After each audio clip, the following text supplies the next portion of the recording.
అయితే ఇక్కడ క్రైస్తవులు చెప్తారు, మరి యెహోవా వాళ్ళని ఈజిప్ట్ దేశం నుంచి ఎన్నో మహిమలు, అద్భుత కార్యాలు, సూచక్రియలు చేసి బయటికి తీసుకొస్తే వీళ్ళు ఇక్కడ దూడని చేసుకుని, దూడ ప్రతిమని చేసుకుని పూజించడం తప్పు కాదా, ఆయనకు రోషం రాదా అని చెప్పి అడుగుతారు.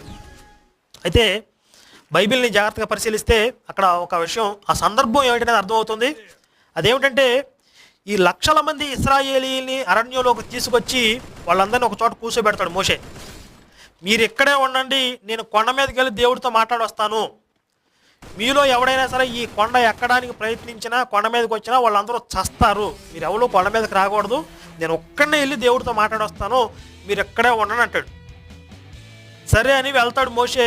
ఈ కింద ఉన్న వాళ్ళు లక్షల మంది ఉన్నారు, అది గుర్తులో ఉంచుకోండి, కొన్ని లక్షల మంది ఉన్నారు. మరి ఈ కొండ మీదకి వెళ్ళి దేవుడితో మాట్లాడతానన్నటువంటి మోషే పైకి వెళ్ళి